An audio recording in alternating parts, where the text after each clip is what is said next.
넘어가서 다메섹, 애굽, 모압, 아수르 이거 전부 다 바벨론에 대한 경고도 나오고요. 열방에 대한 진노 가운데 342페이지 열방 많은 나라들이죠. 바벨론, 아수르, 모압, 그 다음 다메섹, 그 다음 애굽, 기타 이방 나라에 대한 경고들이 쫙 나옵니다. 그러니까 예루살렘을 중심으로 해서 예루살렘은 특별히 하나님께서 보호하지만 나머지는 다 하나님이 진노하시고 진멸해버리고, 이런 사실을 정말 우리가 진지하게 깨달아가게 되면 어쩌다가 나는 이렇게 다윗 왕조 아래 그리스도 통치 아래 내가 그리스도 안에서 살게 됐나, 이게 실감이 가야 되거든요.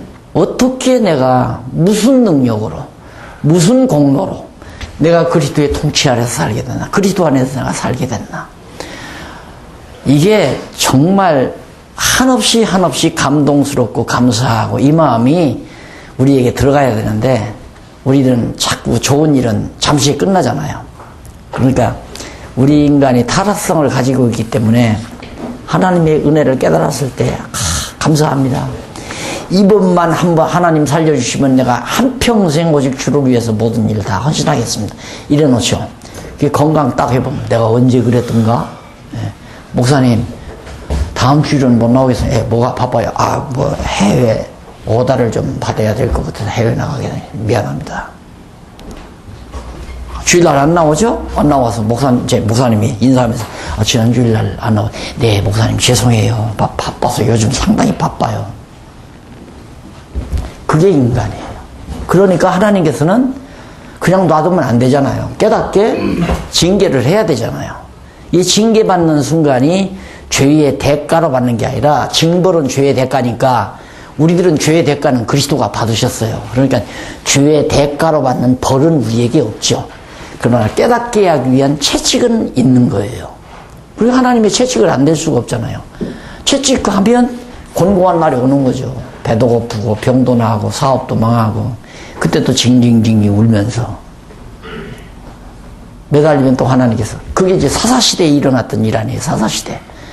사사들이 있으면 여호와 경외하기를 가르쳐 주니까 여호와 잘 경외하다가, 사사들이 죽으면 자기들 소견대로 옳은 대로 살다가 이방 민족들이 와서 막 괴롭히고 고통 주고 하면 또 징징 울고, 그럼 또 하나님께서 사사들 보내주고, 그러면서 권고한 날과 형통한 날을 우리에게 겸해서 주는 이유가, 한 번 은혜를 베푸는 걸 깨달았으면 죽는 날까지 찬양하고 살아야 되잖아요. 항상 기뻐해야 되고 쉬지 말고 여호와 하나님의 뜻을 구하며 살아야 되고 그러는데, 그게 아니라 우리의 죄성이 있어가지고, 그래서 하나님께서는 자주자주 우리에게 징계가 필요하다. 징계가 없으면 사생자입니다. 예. 아까 병석에 누워있는 집사님이나 권사님, 장로님 찾아가서 우리 목사님 신방할 때, 하나님이 장로님을 무진히 사랑하시네요.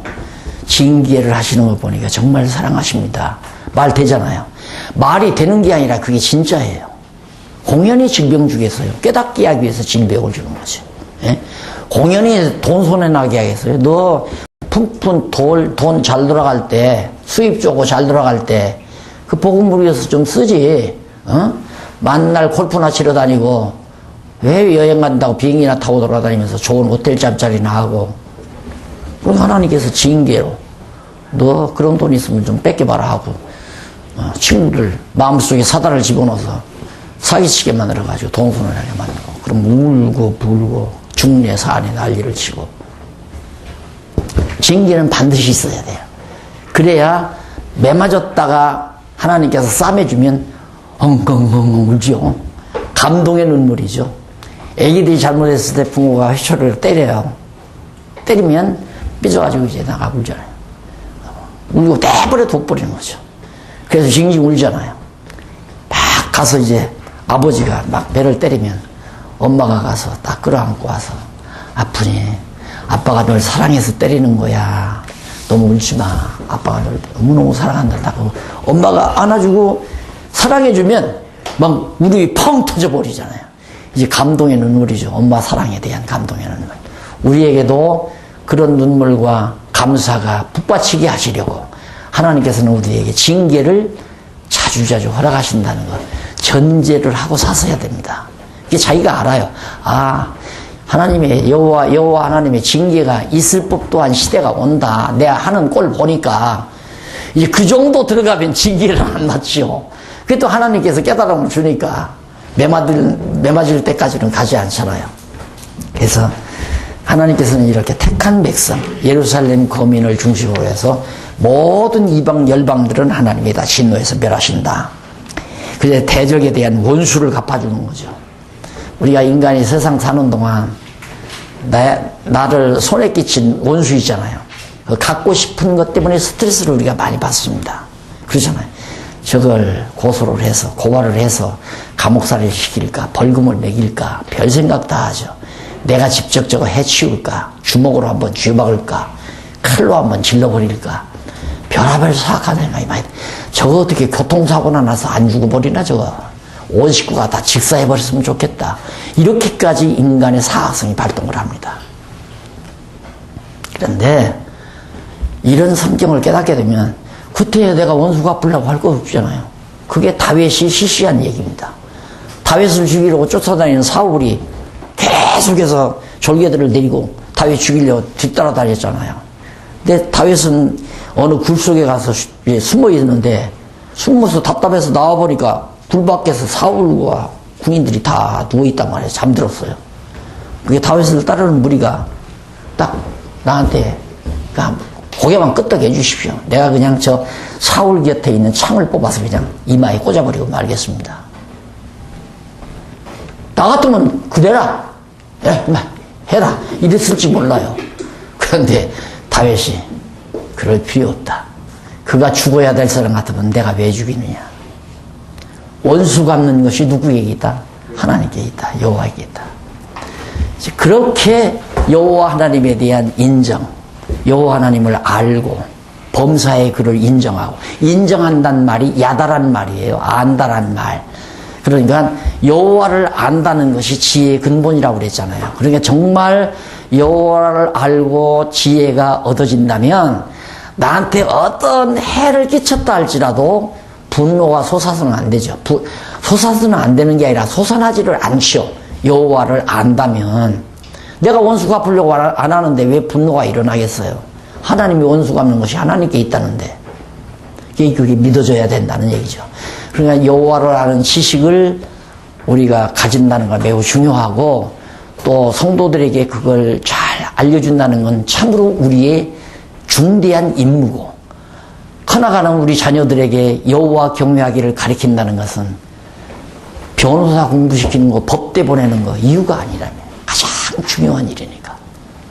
어려서부터 이 조물주를 기억하는 일, 로마서에서 나오지만, 자, 그래서 유다의 회복과 보수, 원수 내가 다 갚아준다. 걱정하지 마라. 너 괴롭히는 놈들 많지 않느냐. 내가 다 원수 갚아주고 다 너희를 회복해주라.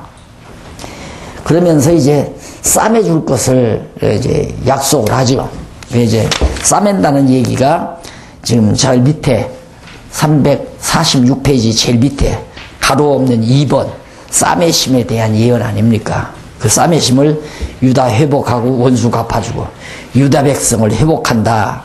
그리고 두 번째는 어떻게? 두 번째는 유다 원수를 보수해 준다. 유다 백성들을 괴롭히는 원수들을 다 그냥 하나님께서 다 원수 갚아주겠다. 얼마나 통쾌하겠어요. 얼마나. 이런 사실을 눈으로 보고 산다는 건 참 행복한 거죠. 그래서 내가 정말 하나님의 택한 백성이고 하나님께서 나를 불러서 사명자로 세우신 분이다 하면 두려울 게 하나도 없잖아요. 누가 나를 욕하고 비난한다 이겁니다. 그냥 여호와 하나님 모르면 분노. 저 새끼는 저거 사람을 뭘로 알고 이렇게 나가는 거죠. 당장 나에게. 근데 여호와라는 지식을 딱 가지고 있으면 아유 이 어리석은 인간아, 나 하나님이 사랑하는 사람이야. 웃기지 마. 그래서 도리어 추근하고 불쌍하고 네 속에서 마귀가 역사해서 하나님의 택한 백성을 갖다 미워하고 증오하고 험담하고 욕하고 어리석은 거 아니에요? 그래서 불쌍히 여기는 마음. 그래서 원수를 미워하지 말고 사랑하라는 말이 긍휼히 여기라는 말이죠. 그게 전혀 불가능한 얘기가 아니라 여호와를 아는 지식이 있으면 충분히 가능한 얘기다 이 말입니다. 가능하게 된다. 참도 불쌍하다. 내가 이래 봐도 하나님이 여호와 하나님이 나를 불러 사명자로 세우신 자인데 네가 어떻게 나를 욕하냐. 나 참 불쌍하다. 이렇게 보는 거고 바울도 그랬잖아요. 교회 안에서 문제를 일으킨다고 해서 멀기는 하지만 원수같이는 대하지 말라. 원수로 대하지는 말라 이 말이에요. 그도 잠시 하나님께 쓰임받는 자이기 때문에 혹시 하나님께서 깨닫게 해서 돌이킬지 어떻게 알아요? 그래서 그가 돌이키고 깨닫고 돌아오기를 위해서 도리어 기도하라는 말이 그게 여호와 하나님을 아는 지식을 가진 지혜로운 자는 가능할 수 있다는 얘기를 다시 한번 거듭 말씀을 드리는 겁니다. 자, 그리고 이제 쌈에 씌는데 원수도 갚아주고 이방민족 다 멸망시켜주고 그 다음 이쪽 349페이지 중간에 보면 한쪽 가로 2번 나옵니다. 유다의 구속과 통치. 유다를 다시 구속해주고 다스려주겠다. 하나님께서 직접 통치해주겠다는 약속하잖아요. 그 다음 넘어가서 보면 동그라미 안에 것 다 생략하시고요. 넘어가서 351페이지 하단에 보면 한쪽 가로 3번 나옵니다. 유다의 구원과 위로. 하나님께서 유다를 아까 때리신다고 했죠. 때려놓고는 다시 구원해주고 위로해주고 쌈해 주신다 이 말이에요. 그래서 하나님의 택한 백성은 반드시 때리시는 것으로 끝내지 않는다. 징벌로 끝나지만 택한 백성 언약 자손들은 징계하고 싸매신다. 싸매심으로 끝낸다. 다시 말해 해피엔딩이라 이 말이죠. 그걸 우리가 소망 삼고 참고 인내하고 견디는 겁니다. 지금은 내가 고달프고 힘겨워도 하나님은 언젠가 나를 들어서 위로해 주신다는 확신을 가지고 참고 인내하며 살아가는 거죠. 그 인내라는 게 그러니까 무조건 막무가내로 인내하는 게 아닙니다. 믿어지면 인내가 나오는 거죠. 아, 하나님이 날 지금 때렸는데 싸매신다는 게 확실히 믿어지면 참을 수 있잖아요. 우리가 새집 살면서 집주인한테 정말 하대받고 자존심 상하고 그렇게 살면서 또 참는 이유가 2년 후에는 내가 당첨된 아파트가 다 완공된다. 이사 간다. 30평짜리로. 이 소망이 있는 사람은 집주인에게 어떤 수모를 당해도 참고 견딥니다. 그러나 2년 후에도 갈 곳이 없고 주택 부근 들어오는 것도 없고 당첨된 것도 없고 돈도 없고 그런데 집 없어가지고 집주인한테 하대를 받았다. 자살해버리고 말지. 연탄가스 집어넣고 아들 며느리 아들하고 자녀들하고 아내하고 자기하고 그냥 한 방에서 죽어버리고 말지. 소망이 없으니까 못 참고 죽는 거예요.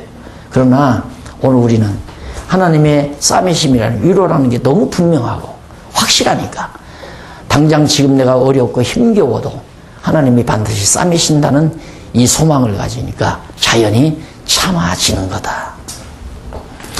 그 다음 에레미야 넘어갑니다. 363페이지 거기 보면 제2절 1절은 아까 말한 때리시고 싸매시는 거고 1절 제1절은 때림과 싸매심. 2절은 제2절은 자세히 목사님들 이렇게 보시면요 너무 쉽게 잘 나와 있어요. 아주 쉽게. 거기는 뽑고 심으신다. 또 뽑으며 심으심을 예언하는 것. 뽑는다는 게 뭔가 예루살렘에서부터 백성들을 바벨론 여러 지역으로 다 백성들을 뽑아 옮긴다는 얘기입니다. 포로로 잡아다가 산지에서 살게 한다 이 말입니다. 왜냐하면 잡아다가 포로 수용소처럼 한 군데다 모여놓으면 거기서 폭동이 일어날 수도 있잖아요. 그러니까 포로 수용소에다 이렇게 포로를 만들어 놓는 게 아니라 데리다가 저기 몇 사람 쫙 한 군데다 풀어놓는다 이 말이에요. 일본 사람도 그랬잖아요. 우리 한국 조선 사람들 그때는 조선 사람들 남양분들로 다 잡아가서 뿌려놓기도 하고 저 만주벌판에다가 이리저리 넓은 벌판에다가 다 뿌려놓고 이 조선 땅은 우리 땅 저놈들이 와서 다 농장 개발하고 해서 살 곳 만들어 놓고 그러듯이 똑같이 바벨론도 그렇게 뽑아다가 옮긴다. 누구를 통해서? 바벨론을 통해서. 몇 년도에? 587년에. 이건 중요한 연대니까 그냥 몇 번 오면, 내가 왜 자꾸 이렇게 써드리냐면 목사님들 뇌리에 그냥 딱 이렇게 백이라고. 이 그림 하나 보니까 너무 성경이 그냥 단조롭잖아요. 아주 단조롭고 아주 명쾌하고. 그렇게 해서 이 선지서도 이렇게 딱딱 표시해서 하니까 시대적 배경도 쉽게 알 수 있을 것 같고, 자, 때리시고 싸맨다는 말 쉽게 이해하고, 뽑고 다시 심는다는 말은 다시 옮겨다 심어놓겠다 이거예요. 예루살렘에서 뽑아다 옮겼다가 다시 심어놓겠다. 본문 말씀에, 예레미야 본문 말씀에 그대로 나와요. 뽑으시고 심으신다는 말이. 그러면 뽑으며 심으심을 예언하는 것이 에레미야에서부터 에가서인데, 에가서는 비통의 눈물이에요. 예루살렘 망한다니까 에레미야가 얼마나 슬픕니까? 그래서 울며 예언하는 것이 에가서.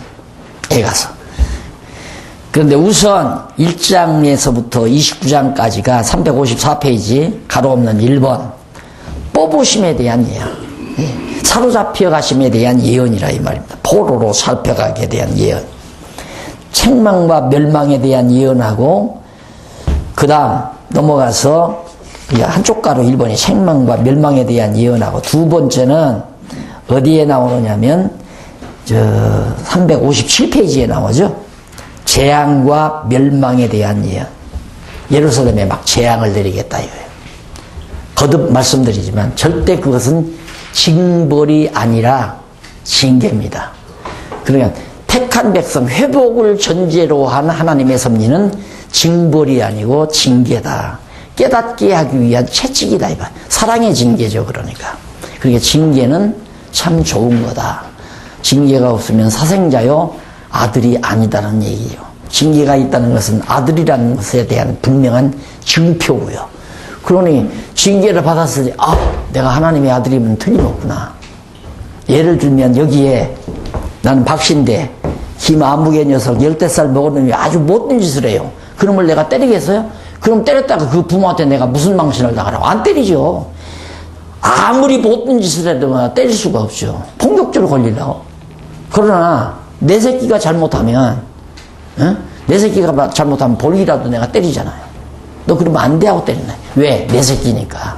그러듯이 하나님도 당신의 백성이기 때문에 뽑아내는 거 얼마나 잔인한 일인가 얼른 생각하면 뽑아 옮긴다는 게. 그리고서 그 성전, 예루살렘 성전 이거 누가 솔로몬이 그 부여할 때 얼마나 휘황찬란하게 지어놨는데, 유대인들의 자랑이라는 건 예루살렘 성전인데 그걸 그냥 다 불태워버리잖아요. 싹 불태워버리고 금붙이는 이 바벨론. 이 바벨론 이 사람들이 남쪽 유다하고 상당히 교류가 깊었어요. 그래서 히스기야가 병들었을 때, 이 히스기야가 요 무렵이거든요. 히스기야 왕이 병들었다니까 바벨론 문병사절단을 보낸 거예요. 그러니까 히스기야 바보 같은 사람이 얼마나 이 대국에서 문병사절단이 오니까 얼마나 흐뭇했겠어요. 쫙 데리고 다니면서 성전 창고 다 열어서 누렇게 번쩍번쩍 금빛 나는 모든 기명들, 제사 드릴 때 쓰는 대접이며 부삽이며 모든 그릇들이 막 그득그득 들어있는데 창고에 그걸 다 열어서 구경생.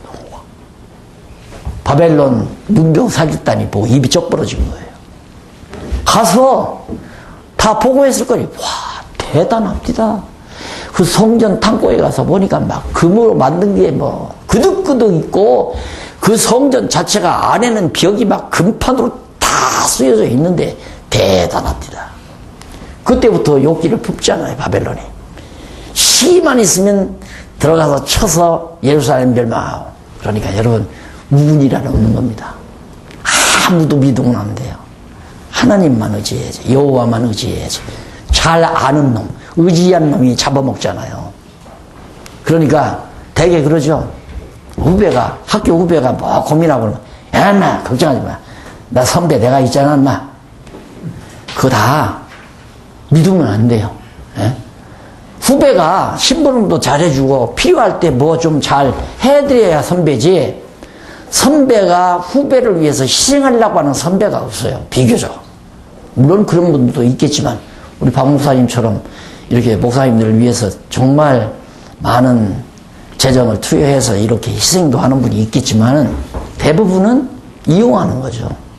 이용. 후배를 이용한다 이 말입니다. 바벨론 보세요. 강대한 나라니까 유다가 의지했을 거 아닙니까? 그래서 하나님이 제발 이방 의지하지 말아라. 여호와만 의지해라.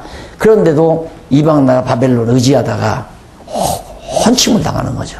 이게 다 하나님께서 미리 작정하신 뜻 따라. 그러니까 내가 지금 말을 하게 의지했기 때문에 하나님께서 바벨론 통해서 뽑아 옮겼다. 어떻게 보면 현실적으로 맞는 얘기예요. 근데 정확하게 말하려면 하나님께서 유다 백성들로 하여금 바벨론을 의지하게 해서 하나님이 그렇게 해놓고는 의지했다고 또 하나님이 때린다 이 말입니다. 왜? 깨닫게 하려고.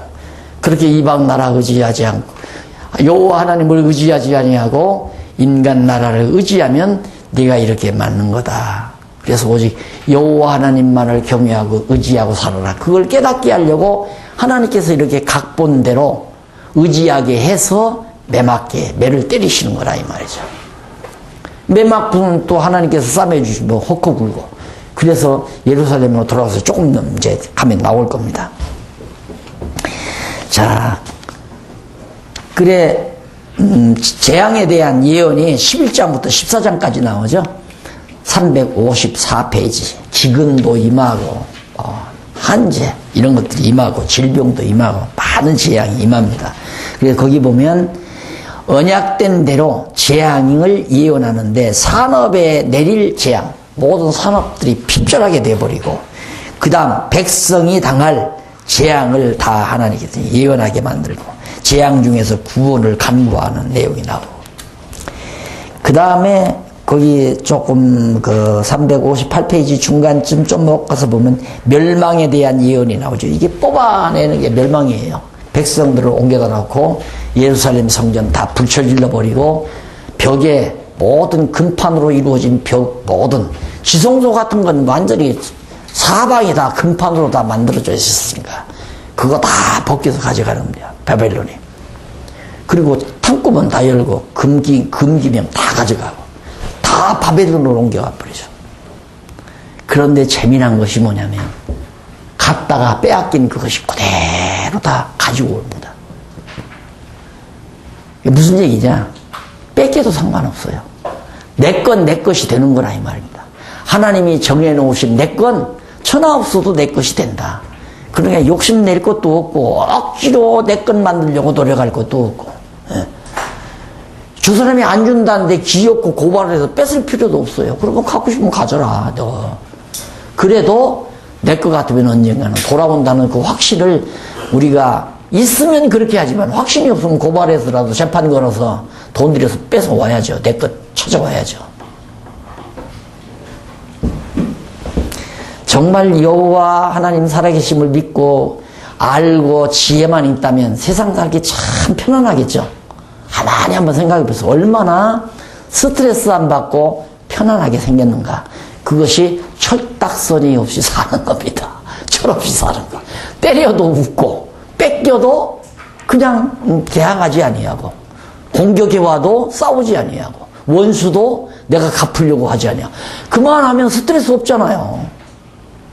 철없는 애들 보세요. 스트레스 없죠. 그래서 철없는 애들이 늘 희낙낙대 웃고 살잖아요.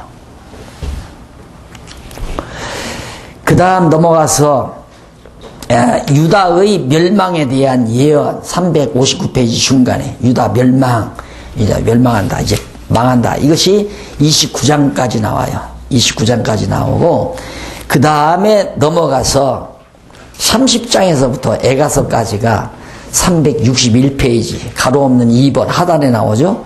구원과 보수에 대한 연 똑같습니다. 내가 너희들 다시 뽑아다 옮겨 심겠다. 구원해 주겠다 이 말이에요. 바벨론으로부터 너희를 구원해 주겠다. 이 지상 고대 사회에 있어서 바벨론만큼 강대한 나라가 없습니다. 그래서 금머리로 묘사를 했잖아요. 그렇게 강대한 바벨론 제국으로부터 피레미 같은, 메뚜기 떼 같은 유다 지파, 한 지파, 유다하고 베냐민 반 지파, 이 아주 미약한 이 백성들이 여기서 다시 돌아온다? 불가능한 일입니다. 그런데 그건 우리 역사에서도 볼 수 있잖아요. 이 한반도 땅, 여기서 중국이나 저 소련이나 일본이나 사왕천지가 우리의 대적들 아닙니까? 우리 잘 되는 거 원하는 사람 하나도 없습니다.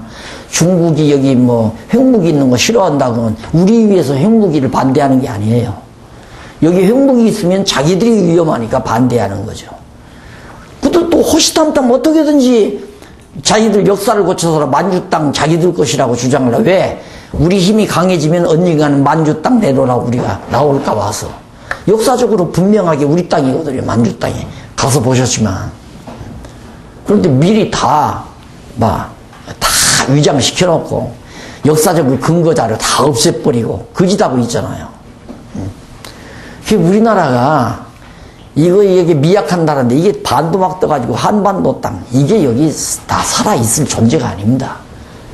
일본 세계 점령을 꿈을 꾸고 대동아 전쟁을 일으킨 일본이 한국을 봐줘요. 이 금수강산을 천만의 말씀. 그런데 놓였잖아요. 해방받았잖아요. 남북이 가려졌지만 지금 남한이 경제 1등 국가, 10위권 안으로 들어가는 3만 불 시대를 지금 바라보고 사는 한국 땅이 됐다 이 말이죠. 이게 다 우리 힘으로 되는 게 아닙니다. 이것도 다 하나님의 섭리죠. 예, 미약하게 해서 하나님께서 승리하게 만드는 것이 하나님의 전법이에요. 왜? 그래야 내 능력으로 됐다고 하지 않냐고 하나님의 능력으로 됐다고. 그러니까 우리나라가 처음에 일본으로부터 해방받았을 때 애국가를 보면 하나님이 보호하사 우리나라 만세 그랬어요. 근데 그걸 하느님이, 그때는 하느님이라고 그랬으니까 하느님이 보호하사 우리나라 만세. 그 말에 동조 안 하는 백성이 거의 없었습니다. 도저히 우리가 독립할 수 없는 나라는 거 다 알고 있었는데 독립이 됐잖아요. 하나님이 보호해서 독립됐다.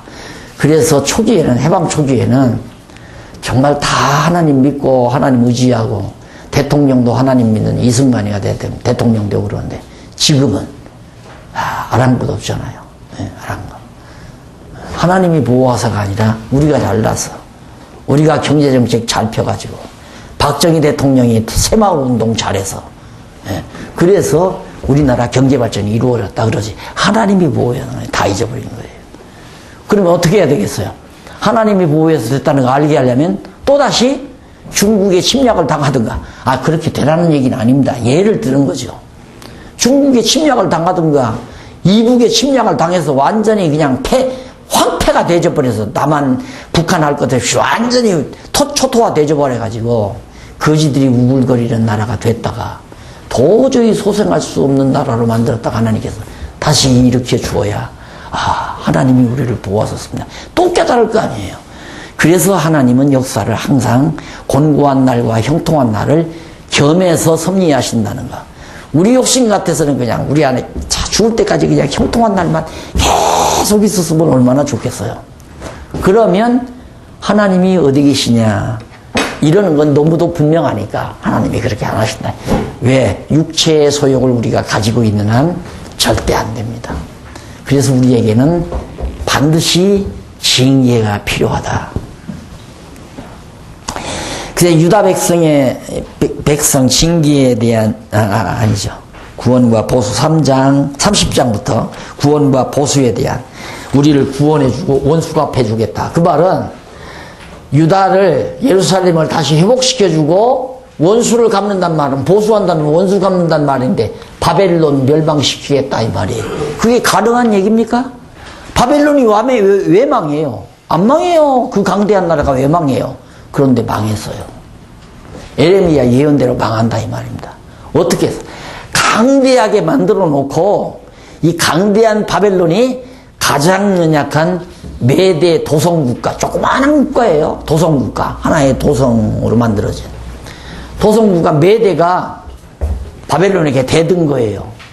그러니까 옆에서 불만 세력으로 있었던 파사가, 함께 파사도 조그만한 도성국가거든요. 메대보다는 조금 크지만. 둘이 합자해서 바벨론 대항해가지고 바벨론이 폭삭 망해버렸잖아요. 그래가지고 메대는, 아유, 나는 힘 약해서 이거 제국 못 다스린다. 파사 당신이 해라.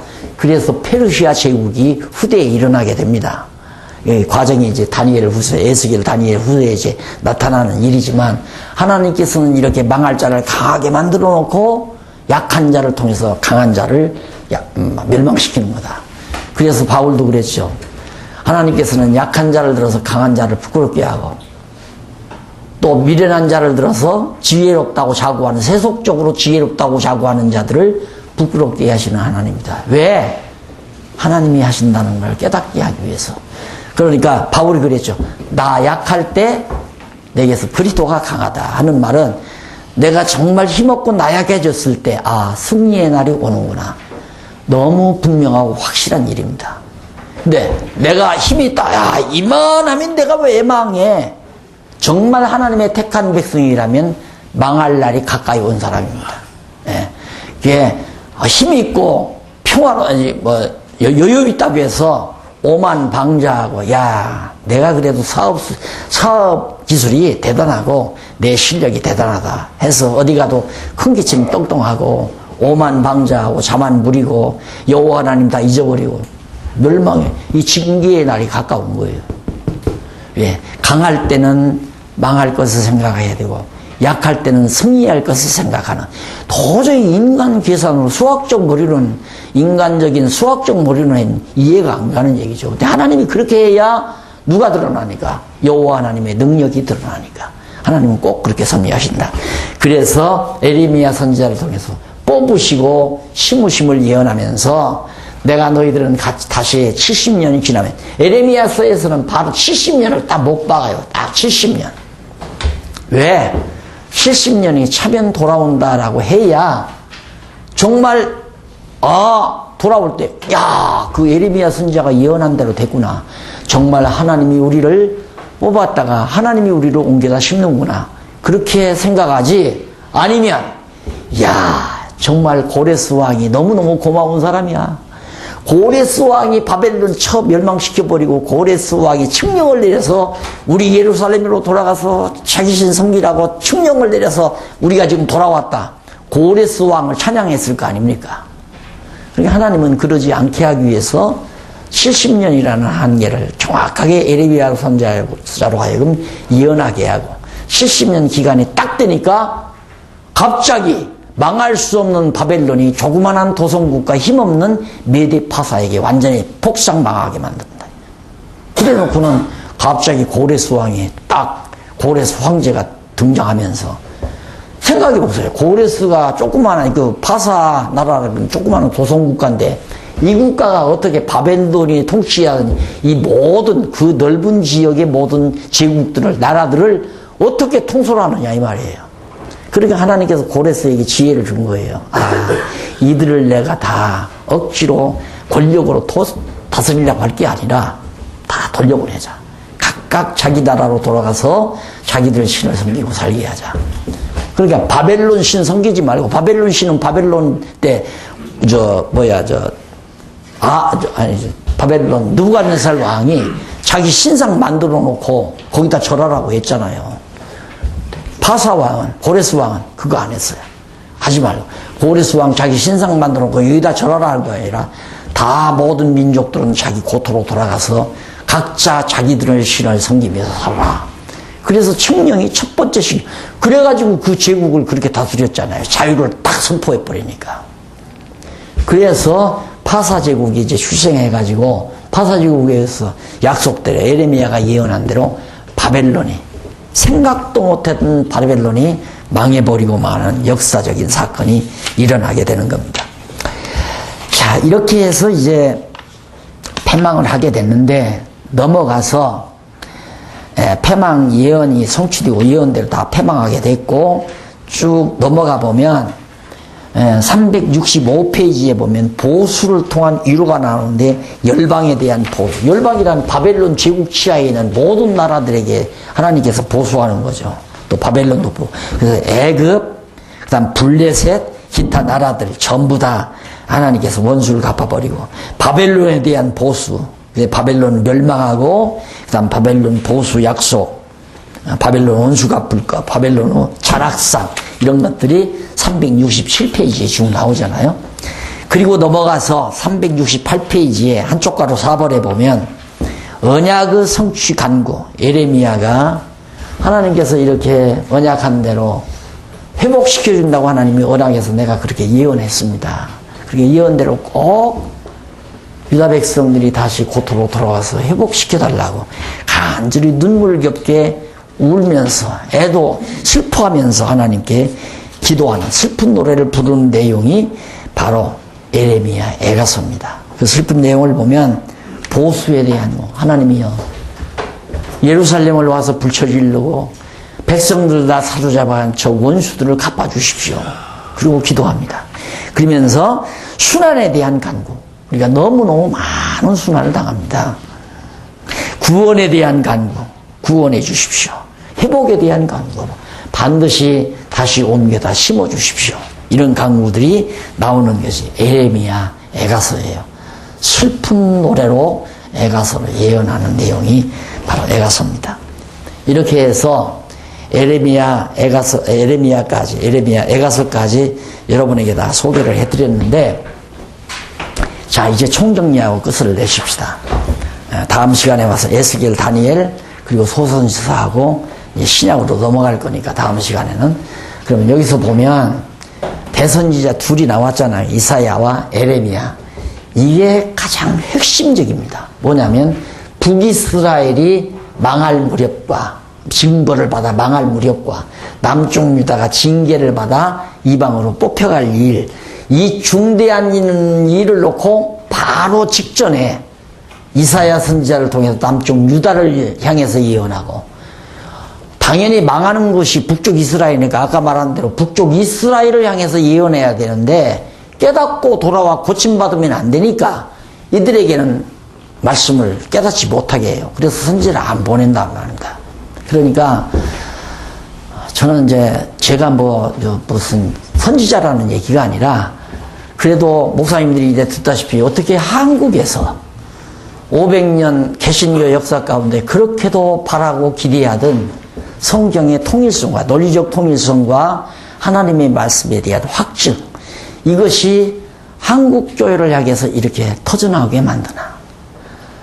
그래서 나는 한국교회 소망이 있지 않나 이렇게 내다보는 거예요. 하나님이 한국교회 멸망시키려면 우리도 전혀 황무지가 만들어버려요. 성경이 뭔지 깨닫지 못하게 만들 거 아닙니까? 그런데 한국교회를 통해서 성경의 말씀이 어떤 것인가를 이렇게 정나하게 깨닫도록 하는 것을 보면, 한국교회를 통해서 앞으로 아세아 시대, 세매 시대를 열어가는데 중추적인 역할을 한국교회를 통해서 하시려고 하는 거 아닌가. 이런 아전인수격인지는 모르지만 그런 소망을 가져보는 거예요. 그래서 이 밤늦게라도 동력자인 여러 선후배 목사님들과 함께 진리 안에서 시간을 보낸다는 것이 한없이 저로서는 정말 의미 있는 일이고 가치 있는 일이고, 피곤하다는 생각, 물론 사람이 육체니까 피곤도 하겠죠. 그러나 피곤하다는 생각보다는 하나님께서 한국교회에 역사하실 소망을 생각하면 피곤이 사라질 수밖에 없잖아요. 근데 저는 강의에 취해서 그러지만 목사님들은 연로하신데도 사실 7시간, 8시간 강의 듣는다는 건 불가능한 거 아니에요. 근데 꼬박 앉으셔서 이렇게 듣는 것도 참 놀라운 일이고, 하나님께서 한국교회를 정말로 사랑하는 놀라운 섭리가 지금 시작되는 것이 아닌가 하는 것 때문에 제가 많이 좀 흥분이 돼 있고, 제가 지금 상당히 정말 격앙이 돼 있는 그런 상태입니다. 목사님들 그동안 강의 들으시느라고 수고 너무 많이 하셨는데, 들으신 말씀 잊지 마시고, 하나님께서 북이스라엘에 선지자 안 보내고 남쪽 유다에 보낸 것은 남쪽은 구원하고 북이스라엘은 멸망시키려고 한 것처럼, 유럽 서구교회는 다 잠들어버리고 아세아 셈의 족속에서 일어나는 새로운 셈 시대의 주님의 몸된 교회가 왕성하고 부흥하고, 그래서 이 땅 위에 하나님의 뜻이 이루어지게 하시려는 하나님의 놀라운 섭리가 극동 지방에 자리 잡고 있는 한국교회로부터 시작되는 거 아닌가. 이런 흥분된 생각을 같이 해보는 겁니다. 소망을 가지시고, 목사님들 피곤하고 좀 고달프고 목회하는 것이 정말 고생스러워도 우리에게는 소망이 있잖아요. 이제 말씀을 가졌으니까 우리에게는 엄청난 소망이 있단 말입니다. 이 말씀 붙들고 함께 동역자로서 진리를 위해서 선한 진리 싸움에 같이 맹진해 주셨으면 하는 부탁과 함께 오늘 강의를 마무리합니다. 감사합니다.